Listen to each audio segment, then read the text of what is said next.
창세기 40장 1절부터 23절입니다. 제가 읽겠습니다. 창세기 40장 1절부터 23절. 이런 일이 있은 지 얼마 뒤에 이집트 왕에게 술잔을 올리는 시종장과 빵을 구워 올리는 시종장이 그들의 상전인 이집트 왕에게 잘못을 저지른 일이 있었다.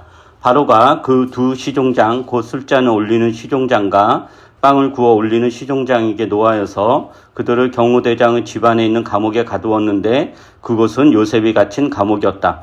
경호대장이 요셉을 시켜서 그 시종장들의 시중을 들게 하였으므로 요셉이 그들을 받들었다. 그들이 갇힌 지 얼마 뒤에 감옥에 갇힌 두 사람 곧 이집트 왕에게 술잔을 올리는 시종장과 빵을 구워 올리는 시종장이 같은 날 밤에 꿈을 꾸었는데 꿈의 내용이 저마다 달랐다. 다음날 아침에 요셉이 그들에게 갔는데 요셉은 그들에게 근심스러운 빛이 있음을 보았다. 그래서 요셉은 자기 주인의 집에 자기와 함께 갇혀있는 바로의 두 시종장에게 물었다. 오늘은 안색이 좋아 보이지 않습니다. 왜 그러십니까? 그들이 그에게 대답하였다. 우리가 꿈을 꾸었는데 해몽할 사람이 없어서 그러네. 요셉이 그들에게 말하였다. 해몽은 하나님이 하시는 것이 아닙니까? 나에게 말씀하여 보시기 바랍니다. 술잔을 올리는 시종장이 자기가 꾼 꿈 이야기를 요셉에게 하였다. 내가 꿈에 보니 나의 앞에 포도나무가 있고 그 나무에는 가지가 셋이 있는데 거기에서 싹이 나더니 곧 꽃이 피고 포도송이가 익었네. 바로의 잔이 나의 손에 들려있기에 내가 포도를 따다가 바로의 잔에 그 줍을 짜서 그 잔을 바로의 손에 올렸지. 요셉이 그에게 말하였다. 해몽은 이러합니다. 가지 셋은 사울을 말합니다. 앞으로 사울이 되면 바로께서 시종장을 불러내서 직책을 되돌려 주실 것입니다. 시종장께서는 전날 술잔을 받들어 올린 것처럼 바로의 손에 술잔을 올리게 될 것입니다. 시종장께서 잘 되시는 날에 나를 기억하여 주시고 나를 따로 생각해 주시기 바랍니다. 그리고 바로에게 나의 사정을 말씀드려서 나도 이 감옥에서 풀려나게 해 주시기 바랍니다. 나는 히브리 사람이 사는 땅에서 강제로 끌려온 사람입니다. 그리고 여기에서도 내가 이런 구덩이 감옥에 들어올 만한 일은 하지 않았습니다. 빵을 구워 올리는 시종장도 그 해몽을 듣고 보니 좋아서 요셉에게 말하였다. 나도 한 꿈을 꾸었는데 나는 빵이 담긴 바구니 3개를 머리에 이고 있었네. 제일 위에 있는 바구니에는 바로에게 드릴 온갖 구운 빵이 있었는데 새들이 내가 이고 있는 바구니 안에서 그것들 먹었네. 요셉이 말하였다. 해몽은 이러합니다. 바구니 셋은 사울을 말합니다. 앞으로 사울이 되면 바로께서 시종장을 불러내서 목을 베고 나무에 매다 실 터인데 새들이 시종장의 죽음을 쪼아 먹을 것입니다. 그러한 지 사흘째 되는 날 그날은 바로의 생일인데 왕은 신하들을 다 불러 모으고 잔치를 베풀었다. 술잔을 올리는 시종장과 빵을 구워 올리는 시종장이 신하들이 모인 자리에 불려나갔다. 바로에게 술을 따라 올리는 시종장은 직책이 회복되어서 잔에 술을 따라서 바로의 손에 올리게 되고 빵을 구워 바치는 시종장은 매달려서 처형되니 요셉이 그들에게 해몽하여 준 대로 되었다. 그러나 술잔을 올리는 시종장은 요셉을 기억하지 못하였다. 그는 요셉을 잊고 있었다. 원래 이제 오늘 그 주보에 나온 제목이 두 시종장의 꿈 이런데 제가 이제 보통 이제 설교 원고 쓰면 한 번 더 보고 이제 출력을 하는데 출력할 때 제목을 바꿨습니다. 제목이 의미를 찾지 않고 하루하루 살기. 이게 오늘 설교 제목입니다. 살펴보도록 하죠. 그 요셉이 이제 이집트에 노예로 팔려올 때 나이가 17살입니다.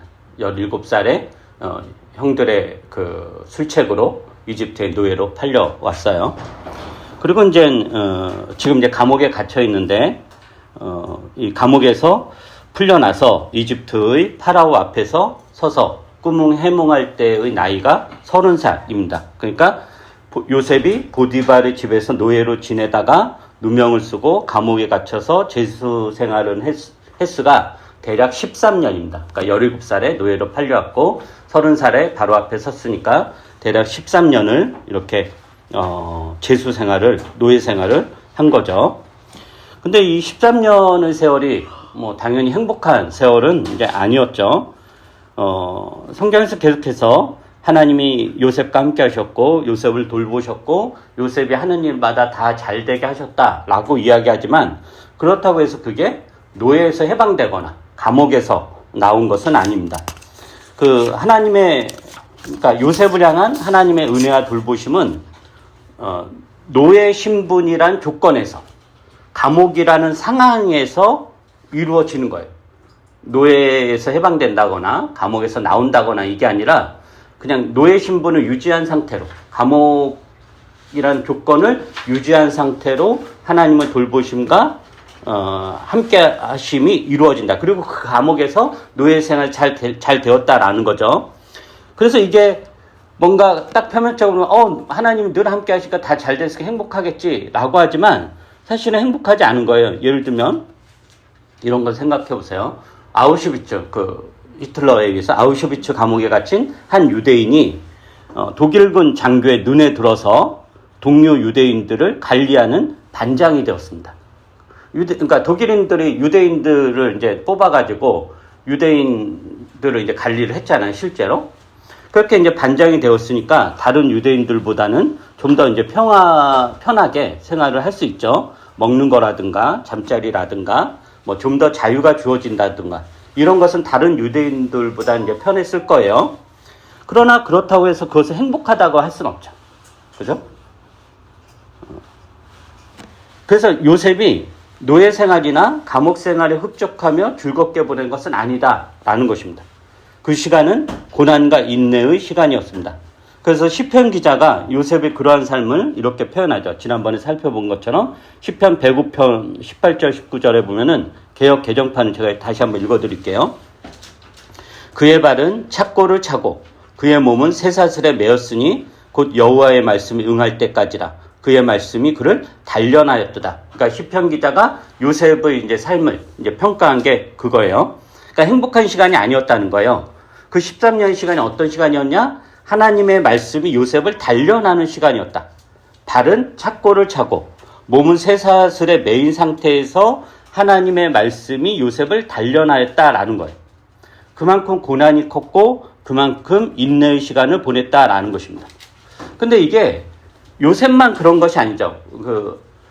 요셉의 조상들, 부모, 이렇게 아브라함, 이삭, 야곱 모두 이제 그러한 세월을 보냈는데 우리가 이제 그 창세기를 보면은 창세기 1장부터 이제 11장까지는 원시 역사라고 그래서 그게 하나의 그 묶음이고 그 다음에 이제 12장부터 50장까지는 족장들의 역사라고 그래서 이제 한 묶음이에요.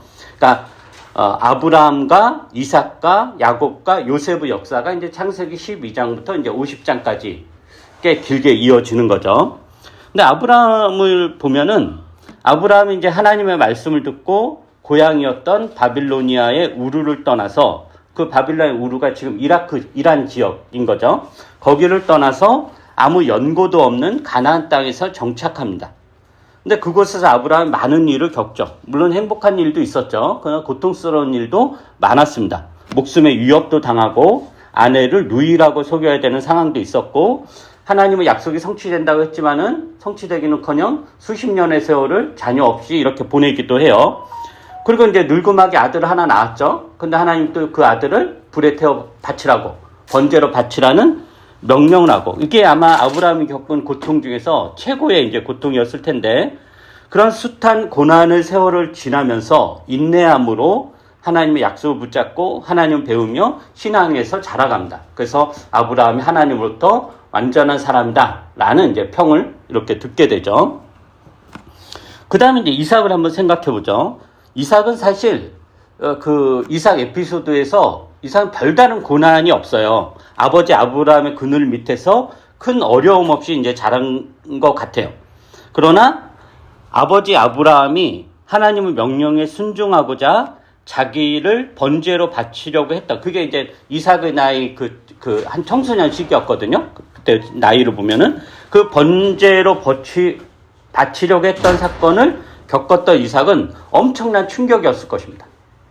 어쩌면 이 사건은 이삭을 평생 괴롭힌 고통의 사건이었을지 모릅니다. 왜냐하면은 자기가 존경하고 아버지를 존경하고 아버지의 믿음을 따르고 또 아버지가 믿었던 하나님을 신뢰하고 믿었던 이삭인데 그 하나님과 아버지가 자기를 배신하는 거잖아요. 자기 죽이라고 하는 거니까 불에 태워 죽이라고.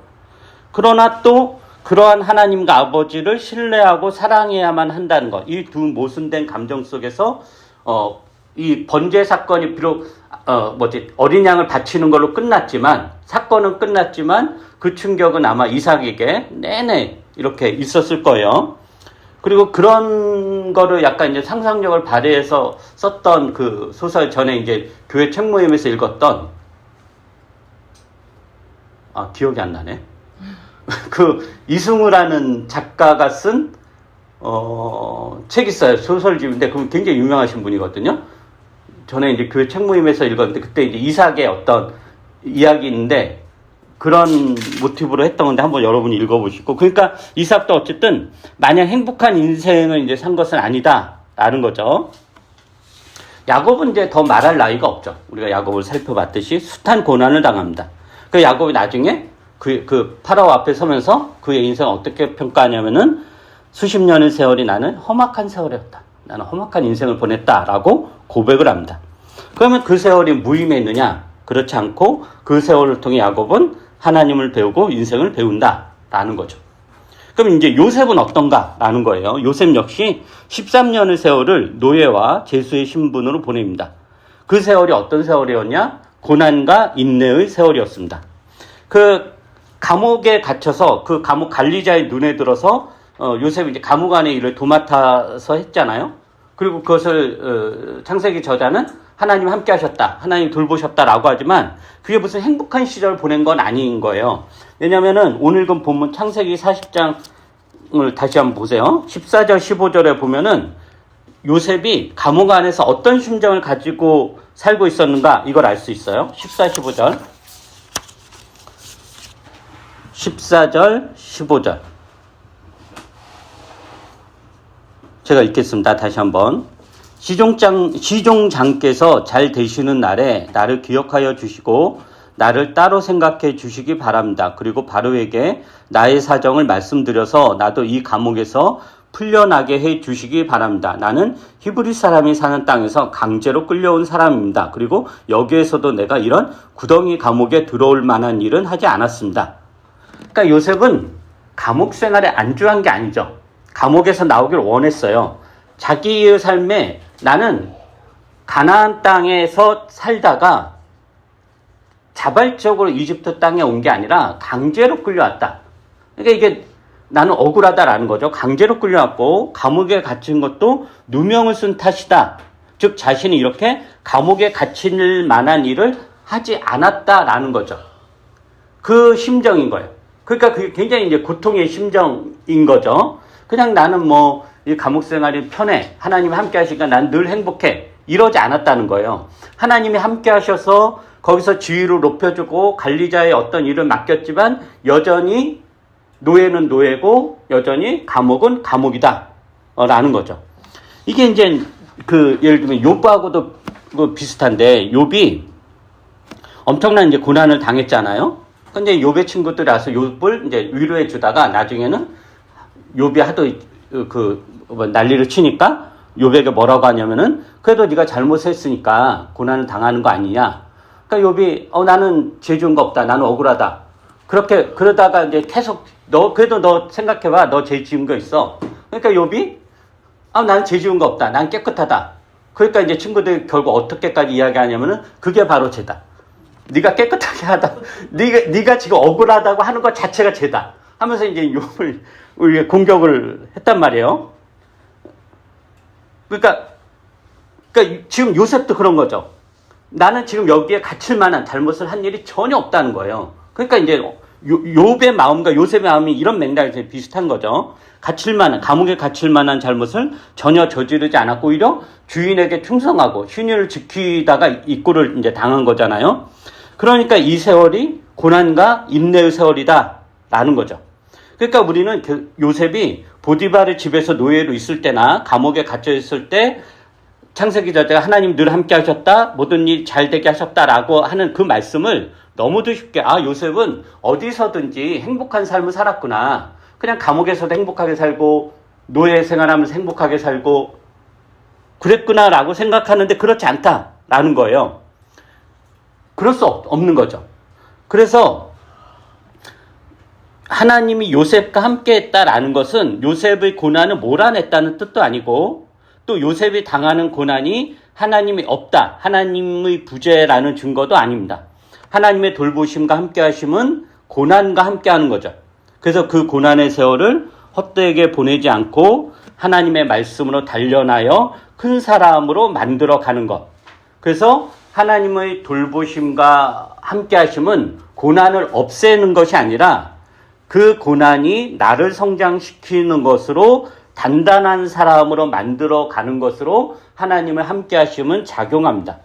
그러니까 여러분들이 어떤 고난에 직면했을 때 제발 하나님을 그 고난을 없애는 수단으로 동원하지 말고 그 고난을 통해 결국 고난이 지나가요. 영원토록 고난인 경우는 없어요. 그래서 하나님이 감당할 시험밖에는 주지 않는다라고 한 거잖아요. 그러면은 그 고난을 통해 내가 뭘 배웠는지, 그 고난을 통해 무엇을 깨우치고 그 고난을 통해 하나님을 신뢰하는 것이 무엇인지를 배워야 되는, 그 성장이 있어야 되는 겁니다. 근데 그게 없고 그냥 고난 당하면 이 고난 싫으니까 하나님 없애주세요. 계속 그게 쳇바퀴, 그게 계속 반복되면 그냥 나는 그 똑같은 사람이 되는 거죠. 전혀 변화 없고 전혀 성장 없고. 그러니까 신앙생활을 10년 하던 20년 30년 하던 뭔가 안 좋은 일이 닥치면 난리를 치고, 또 이제 그건 어차피 지나가잖아요. 또 평안하면 또 그냥 다른 식으로 난리를 치고 이런다라는 거죠. 그래서 그 과정이 있어야 된다라는 거죠. 그래서 그렇다면 이제 우리가 생각할 건, 그럼 이 고난의 세월을 어떻게 견뎌 나갈 수 있을까? 그러니까 하나님의 약속은 이루어지는 것 같지 않고 내 삶의 행복은 점점 더 멀리 있는 것 같고 고난이 우리를 힘들게 할 때, 그럼 우리가 어떤 삶의 태도와 자세를 지니며 행동해야 되는가?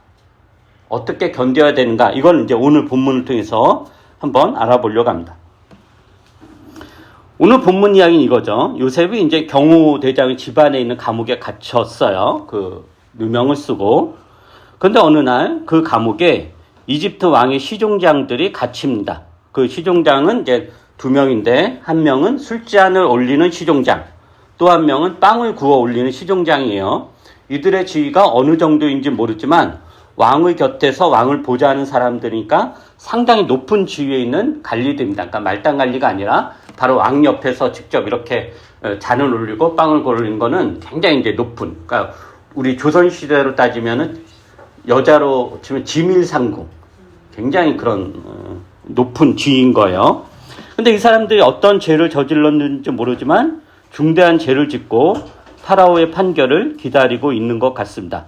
그래서 이제 경호대장은 이제 이 시종장이 경호대장보다 더 높은 지위예요. 그러니까 이 경호대장이 이제 어쨌든 이 두 시종장 갇혔고 이들이 앞으로 어떻게 될지도 모르고 자기하고도 어떤 관련이 있을지 모르니까 요셉에게 잘 보살피라 라고 이제 이야기를 해요. 그 요셉이 이제 이 두 시종장의 시중을 들면서 먹을 것도 갖다 주고 안색도 살피고 뭐 이부자리도 보고 뭐 그렇겠죠. 그렇게 요셉이 성실하게 맡은 일을 수행합니다. 근데 어느 날 두 시종장이 같은 날 밤에 서로 다른 꿈을 꿔요. 근데 이제 그들은 꿈이 예사롭지 않다라고 생각하고 근심에 빠졌는데, 요셉이 그들의 이제 안색을 늘 살폈으니까 어느 날 그들의 낯빛이 별로 이제 좋지 않은 것을 보고 무슨 일인지 묻습니다. 그러니까 두 시종장이 우리가 이제 꿈을 꿨는데 이 꿈을 해몽할 사람이 없어서 걱정이다라고 그래요. 이 고대 세계에서 이 꿈은 신의 언어로 여겨졌습니다. 그러니까 꿈은 신과 인간 사이를 그러니까 이어주는 가교 역할을 했고, 또 신은 자신의 메시지를 꿈을 통해 전한다. 그 사람의 운명을 신이 꿈을 통해서 이제 전한다라고 여겨졌어요. 그리고 성경에서도 하나님이 이제 종종 꿈을 통해 이제 말씀하기도 했죠. 그러나 이 꿈은 이제 상징으로 가득 찬 언어잖아요. 상징으로 가득 찬 언어이기 때문에 해석이 필요했고, 이 꿈의 언어를 해석하는 사람을 당시에는 이제 지혜로운 사람 이렇게 불렀어요. 그래서 이집트에서도 이제 꿈을 해석하는 지혜자들이 있었는데, 지금 두 시종장 감옥에 갇혔잖아요. 그러니까 그 꿈을 이렇게 해석할 지혜자 부를 수가 없죠. 자기들 이미 이제 감옥에 갇혔으니까.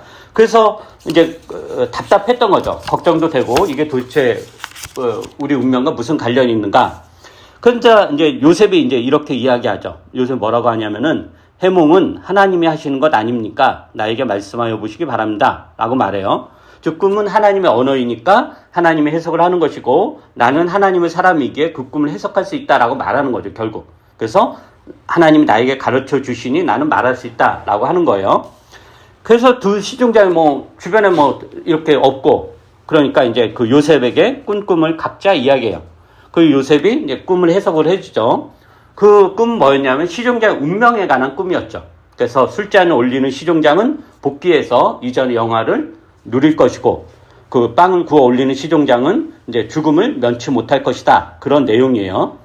그래서 요셉의 행위대로 그대로 이렇게 이루어지죠. 파라오의 생일이 요셉이 꿈 해몽할 때 이제 사흘 뒤였는데, 그 사흘 후에 두 사람을 불러서 바로가 불러서 출잔을 올리는 시종장은 이전의 지위를 되찾아서 파라오 옆에 서게 하고, 빵을 구워 올리는 시종장은 나무에 매달려 이제 처형을 합니다. 그리고 이제 요셉이 이 꿈을 해석하면서 어차피 이제 그 빵 구워 올리는 시종장 죽을 거잖아요. 그러니까 그 사람 부탁할 건 없죠. 죽을 거니까. 그래서 술잔 올리는 시종장에게 요셉이 이제 부탁을 하죠. 아까 이야기한 것처럼 나는 억울하게 감옥에 갇혔으니까 당신이 이제 복귀해서 파라오 옆에 서거든 내 사정을 꼭 이야기해서 나를 풀어나게 해달라, 이런 부탁을 해요.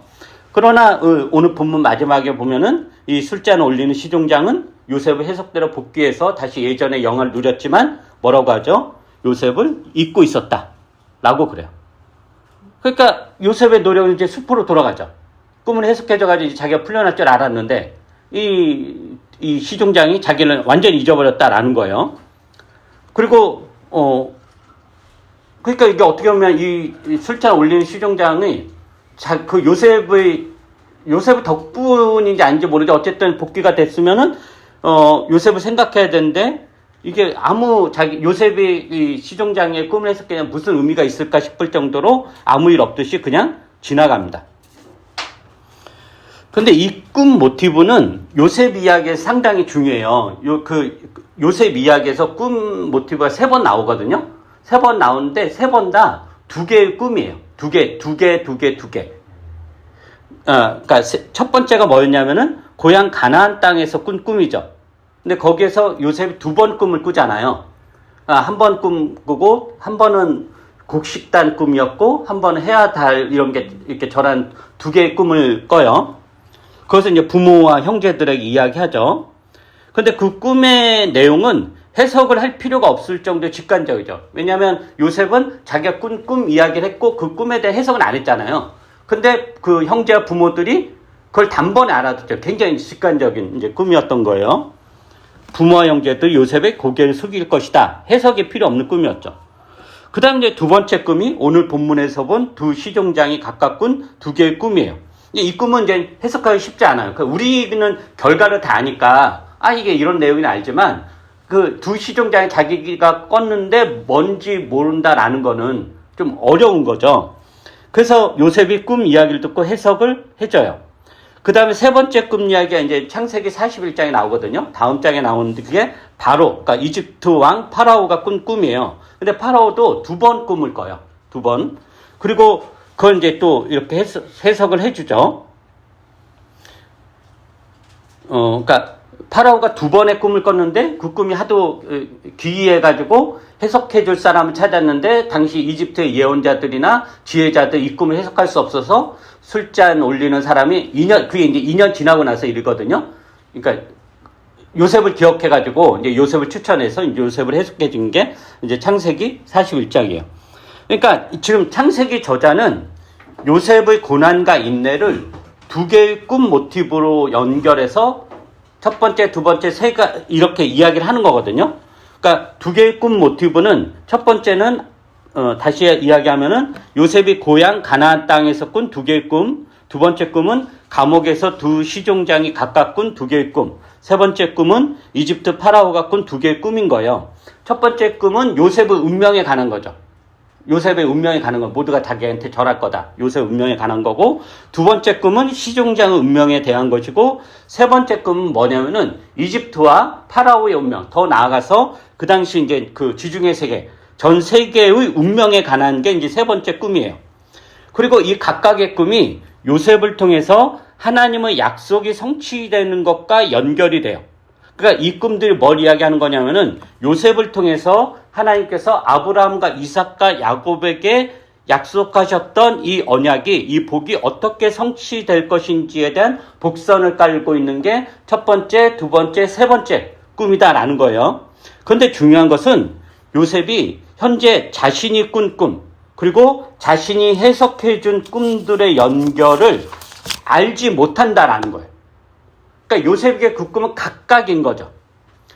즉 그것이 하나님의 약속이 성취되는 맥락 하에서 이루어진다는 것을 알지 못합니다. 우리는 이제 이미 다 그 성경이 완성돼 이 이야기를 다 아니까 다 아는 거잖아요. 근데 요셉의 세계로 들어가면은 요셉은 그걸 알지 못한다라는 거예요. 그러니까 하나하나의 꿈은 각자의 개별적인 꿈으로서 각각의 상황에 따라 일어난 일이지 그것이 서로 연결된다라는 것을 요셉은 알지 못합니다. 먼 날 요셉은 각각의 꿈이 하나님의 간섭이었으며 하나님이 당신의 약속을 성취하기 위한 큰 그림이었다라는 것을 나중에 알게 되지만 지금 이 시점에서 모르는 거예요. 그저 요셉은 자신에게 맞닥뜨린 일을 하나하나 성실하게 책임감 있게 하나님을 사람으로서 해나가고 있을 뿐입니다. 그럼 이것이 우리에게 시사하는 것은 뭐냐면은 이런 거죠. 신자의 삶에서 신자답게 산다는 것, 즉 이웃에게 친절하고 원한을 품지 않고 미워하지 않고 필요한 것을 공급해주고 성실하고 맡은 일을 책임있게 감당하고 좋은 사람이 되려고 애를 쓰는 각각의 일들이 우리가 이제 그런 게 다 파편적으로 이루어지는 거잖아요. 각각의 일들이 서로 연결되는 것 없이 그냥 하루하루 맞닥뜨리는 것을 하는 것입니다. 그냥 그거 자체로 하는 거죠. 우연히 내 도움이 필요한 사람을 만나서 도와주는 것이고 우연히 이웃을 만나서 미소를 지으며 친절하게 인사를 하는 것이고 무심코 이웃의 아픈 이야기를 들어주고 근데 이런 건 하나하나가 연결되는 것이 아닌 거예요. 그냥 이제 파편적으로 하는 것이다라는 거예요. 그러니까 근데 이것을 우리가 애써 하나하나 연결하려고 하면 안 됩니다. 우리가 신자로서 파편적으로 하는 일은 서로 아무 상관없을 것 같은 일을 이렇게 하는 건데 그러니까 파편적 아무 상관없는 일인 거잖아요. 그거를 연결하는 것은 하나님이 하시는 것이지 우리가 하는 것이 아니다라는 거예요. 그래서 무엇을 하든지 간에 계산을 하지 말고 그냥 해야 됩니다. 우리는 계산을 하죠.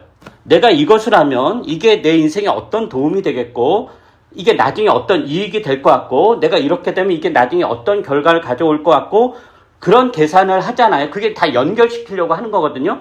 그런 계산을 하지 말고 그냥 하라는 거예요. 그러한 하나하나의 사건은 하나님의 시각에서 큰 그림의 한 조각인데 그 큰 그림을 우리가 만들어내는 것은 아니다라는 거예요. 그래서 여기서 중요한 건 뭐냐면은 우리가 하는 일에 의미를 찾지 말아야 됩니다. 의미가 없어도 그냥 해야 됩니다. 하나님의 백성으로 산다는 것, 신자로 살기 위해 이런저런 실천을 하고 행동하는 것에 대해서 의미를 찾으려고 하거나 그것의 가치나 결과, 열매 등을 얻으려고 하지 말아야 됩니다. 그것은 그냥 해야 하는 것입니다. 그것에 대한 가치나 의미나 연결이나 열매 등은 하나님이 알아서 하실 것입니다. 사도 바울이 이것에 대해서 이렇게 이야기하죠. 고린도전서 한번 볼까요? 고린도전서 3장 5절부터 7절입니다. 이게 얼마 전에 수빈 아빠가 이 본문을 한번 설교했었던 걸로 기억하는데 고린도전서 3장 5절부터 7절입니다.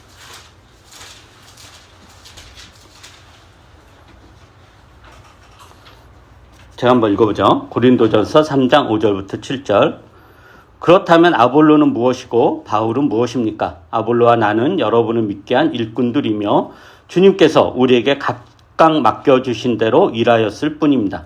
나는 심고 아볼로는 물을 주었습니다. 그러나 하나님께서 자라게 하셨습니다. 그러므로 심는 사람이나 물 주는 사람은 아무것도 아니요 자라게 하시는 분은 하나님이십니다. 사도 바울은 자신이 하는 일에 대해서 아무 의미를 두지 않습니다. 아무 가치를 두지 않아요. 그죠? 사실 물을 주고 심는 거의 가치는 뭐예요? 그 의미는 뭐예요? 자라게 해서 열매를 갖는 거잖아요. 근데 사도 바울은 그거를 두지 않아요. 그냥 열심히 물을 주고 열심히 심습니다. 근데 그건 누가 만들어요? 자라게 하는 건 그 열매는 사도 바울인 아볼로가 만드는 것이 아니라 하나님이 만드십니다. 그래서 사도 바울이 뭐라고 하냐? 심는 사람이나 물 준 사람 뭐라고 하죠? 아무것도 아니다라는 거예요. 우리가 아무것도 아닌 일을 하는 거예요. 근데 그 아무것도 아닌 일을 하는 거를 아무것도 있는 것처럼 만들려고 할 때 문제가 생긴다는 거죠. 그건 누가 만드냐? 하나님이 하신다는 거예요. 하나님이. 그러니까 우리는 계속해서 내가 하는 일이 무슨 의미가 있고 무슨 가치가 있고 무슨 열매가 있고 무슨 결과를 맺을 걸 가지고 취사 선택한단 말이에요. 옳은 일도. 그래서 옳은 일도 거기에 뭔가 의미가 있으면 하는 거고 옳은 일도 의미가 없으면 안 하는 거죠. 그러지 말라는 거예요. 그건 다 하나님이 알아서 하실 일이다라는 거예요. 그러니까 여기서 아무것도 아니라는 것은 아무것도 아니라는 것이 아니라 우리가 하는 일의 가치와 의미, 열매, 결과를 만들어내는 것은 우리 자신이 아니라 하나님이시기 때문에 우리가 하는 일의 가치와 의미, 열매를 우리가 만들어내는 방식으로 이루라는 것은 잘못되었다. 라는 맥락에서 우리는 아무것도 아니다. 라는 이야기를 하는 것입니다. 비유를 들면 이런 것입니다. 우리는 이제 하나님 백성이란 어떤 존재냐면은 거대한 모자이크를 만드는 일에 투입이 된 거예요. 근데 그 모자이크 크기가 어느 정도 크기냐면은 서울시만한 크기라고 생각을 해봐요. 뭐 상상할 수 없죠. 엄청난 크기인 거예요. 그리고 우리는 그 모자이크의 한 부분을 맡아서 한 조각 한 조각 붙이고 있는 겁니다. 그리고 우리는 그 모자이크의 전체 그림을 몰라요. 지금 내가 한 조각 한 조각 붙이는 것이 전체 그림의 어느 부분인지, 전체 그림에서 어느 정도 위치를 차지하는지, 전체 그림이 완성되는 단계에서 어느 단계인지 알 수 없다는 거예요. 알 수 없다. 지금 전체 모자이크 완성 상태가 어느 정도인지도 모릅니다. 알 수 없습니다. 그리고 그것을 우리가 알아야 하는 것도 아닙니다. 몰라도 됩니다. 그것은 하나님이 다 알아서 하실 거예요. 그건 하나님이. 예를 들면 감독이 있다고 쳐봐요. 하나님 감독이에요. 우리는 그 감독 밑에서 일하는 수많은 배우들이에요. 근데 그 한 배우가 자기 감독이 시킨 자기 맡은 일을 해야 되는데 계속 감독한테 와가지고 따지면서 이 영화는 어떻게 돼요? 이 전체 영화에서 내 부분은 어떤 거예요? 계속 이렇게 묻는데 이 영화가 되겠어요? 본부는 모르는 거지? 그러면은 그렇게 되면 어떻게 돼요? 자기가 맡은 일을 못하게 돼요. 내가 하는 일 도대체 무슨 가치가 있어? 겨우 영화에서 이 정도 찾으면 내가 못하러 이렇게 그냥 나 죽는 역할이면 뭐 그냥 죽는 역할 뭐 성의 있게 할 게 뭐가 있어? 그냥 엎드려만 있으면 되지? 이런 식이 된다는 거죠. 그러면 이제 완성도가 이렇게 떨어지는 거죠. 그러니까 하나님이 다 그런 건 다 알아서 하실 거예요. 그저 우리는 하루하루 한 조각 한 조각 성실하게 책임을 다해서 그 모자이크 조각이 떨어지지 않게 잘 붙이기만 하면 됩니다. 이웃에 대한 친절, 대가를 바라지 않고 도움을 주는 것, 교우들에게 안부를 묻고 기도해 주는 것, 싫은 사람이어도 싫은 티 내지 않고 환하게 웃으면서 환영해 주는 것, 교회에 매주 오는 것이 별 의미 없어 보여도 꾸준히 꾸역꾸역 나와 예배를 참여하고 나눔을 하고 서로 이야기를 주고받는 것, 이런 것이 어떤 의미인지, 왜 하는지, 그리고 장차 이런 것이 어떤 결과와 열매를 가져올지 몰라도 그냥 하는 것입니다. 요셉이 자신이 꾼 꿈, 그리고 두 시종장과 파라오의 꿈을 각각 해석하지만 그것이 하나님의 나라에서, 하나님의 언약을 성취한 전체적인 맥락에서 어떤 의미인지 어떤 연결이 되는지 알지 못한 채로 그냥 자기에게 하루하루 주어진 대로 성실하게 수행했던 것처럼 우리 또한 그러해야 합니다. 인생이란 거 대단한 거 없습니다. 가치나 의미, 원대한 꿈, 뭐 이런 것 없어도 됩니다. 그냥 하루하루 성실하게 신자로서 살면 됩니다. 그것을 연결해주고 가치를 만들어주고 의미와 열매, 결과를 산출해 내시는 것, 즉 자라게 하시고 열매를 맺게 하시는 것은 하나님이십니다. 그 하나님을 믿고 그냥 하루하루 충실하게 신자로서 사십시오. 교회에 빠지지 마시고 아무 의미 없어도 꾸역꾸역 성경 읽고 신앙서적도 좀 읽어보시고 나눔에서 할 이야기 없으면 그냥 다른 교우 이야기 들어보고 그리고 지금보다는 조금 더 이웃에게 친절하시고 그렇게 사십시오. 그게 복된 삶입니다. 이것이 다 하나님이 만드시는 거대한 그림의 한 조각들입니다. 그것을 이루어갈 때 우리가 장차 하나님 옆에 서서 우리가 했던 게 어떤 부분이고 어떤 의미가 있고 어떤 가치와 열매가 있는지를 그때 알게 될 것입니다. 지금은 몰라도 됩니다. 그걸 알아야 여러분이 사는 것이 아닙니다. 몰라도 충분히 여러분의 본분을 다해서 살아가시기를 부탁드립니다. 기도하겠습니다.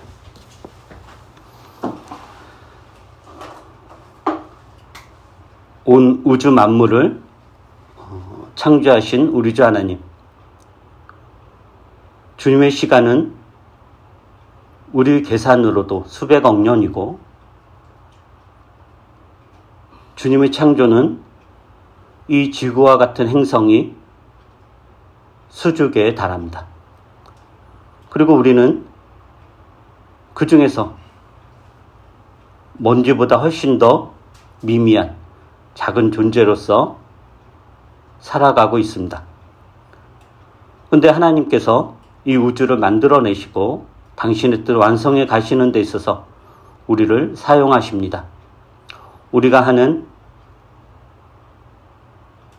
하루하루에 의미 없는 것 같은, 아무 보잘것없는 것 같은, 그 누구도 기억하지 않을 일들을 다 기억하시고 거기에 가치를 부여해 주시고 의미를 만들어내 주시고 열매를 이루어 가십니다. 근데 우리가 이러한 하나님을 믿지 않고 우리 스스로 그 열매를 만들겠다고, 가치를 만들겠다고 주님이 주신 것을, 주님이 허락하신 것을 취사 선택하고 우리 기호에 따라, 우리 기분에 따라 버리고 택하고 이렇게 살아갑니다. 주님은 이런 것이 죄악이라고 단호하게 말씀하십니다. 우리가 그런 죄악에서 벗어나서 하나님이 허락하신, 하나님이 우리에게 기회를 주신 모든 것들을 이용해서 주님의 뜻대로 온전히 살아갈 수 있도록 은혜를 베풀어 주시옵소서. 그리할 때 우리 삶의 현장이 모두 다 하나님의 뜻을 실천할 수 있는 마당이고 기회이고 복된 일이라는 것을 우리가 다시 한번 확인하고 살아갈 수 있습니다. 우리가 그런 신자가 될 수 있도록 은혜를 베풀어 주시옵소서. 감사드리며 예수님 이름으로 기도합니다. 아멘.